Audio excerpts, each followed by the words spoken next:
Diteruskan bab 5, harapan seorang ibu.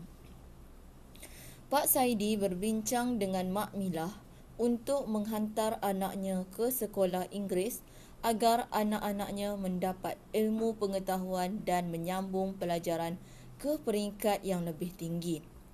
Mak Milah tidak begitu bersetuju kerana bimbang dengan orang kampung yang berprasangka buruk terhadap keluarga mereka. Bagi orang kampung, amat pelik jika mereka menghantar anak-anak Melayu ke sekolah Inggeris. Dikhawatiri atau risau mereka menjadi murtad atau masuk agama Kristian. Pak Saidi tidak mahu ambil pusing dengan pandangan orang kampung. Dia lebih mementingkan pendidikan anak-anaknya. Mak Milah bimbang anak-anaknya tidak diterima untuk bersekolah di sekolah Inggeris. Pak Saidi perlu berjumpa dengan guru besar dan mendapatkan kebenaran sebelum menghantar anaknya belajar di sekolah tersebut. Dalam bab 5 ini, ada 3 peristiwa yang ingin saya ketengahkan. Yang pertama, apabila Pak Saidi pulang awal ke rumah, dia tidak dapat menoreh kerana pokok getah basah akibat hujan. Mak Milah tanya suaminya sama ada ingin menjamah makanan. Mak Milah sudah masak nasi dan gulai rebung sekiranya Pak Saidi ingin makan. Pak Saidi memanggil anak-anaknya bersama-sama untuk makan tengah hari. Persoalan di sini ialah tanggungjawab isteri dalam rumah tangga. Perwatakan seorang isteri yang bertanggungjawab, latar masyarakat yang bertanggungjawab, latar masa tengah hari, latar tempat rumah Pak Saidi, nilai tanggungjawab, pengajaran kita mestilah menjalankan tanggungjawab dalam rumah tangga kita. Peristiwa kedua ialah semasa makan tengah hari, Pak Saidi memberi nasihat kepada anak-anaknya supaya menjadi anak yang baik dan berbakti kepada agama, bangsa dan negara. Dia turut menggalakkan anak-anaknya mengaji Al-Quran, berlatih silat dan mengukuhkan bacaan dalam solat ataupun sembahyang.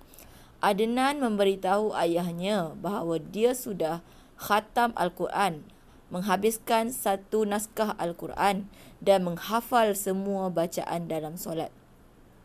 Perwatakan di sini seorang ayah yang bertanggungjawab, iaitu Pak Saidi.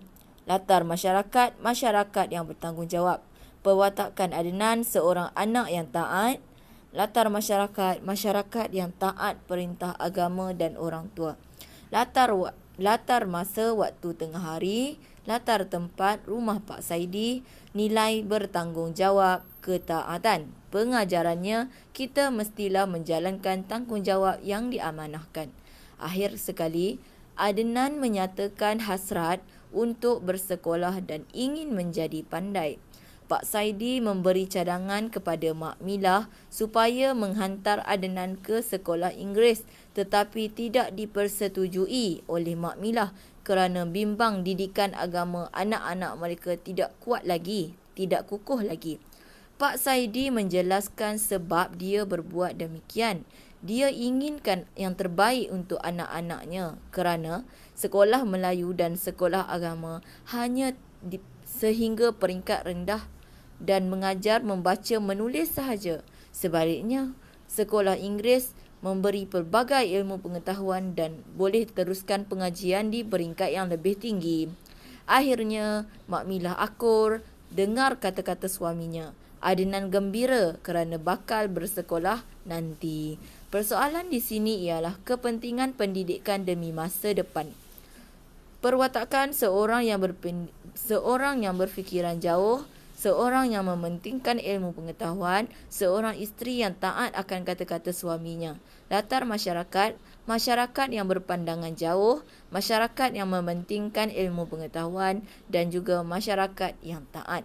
Latar masa waktu malam, latar tempat rumah Pak Saidi, nilai berpandangan jauh ataupun rasional. Pengajaran kita mestilah berfikir panjang sebelum mengambil sesuatu keputusan. Sekian sahaja dulu untuk bab 5.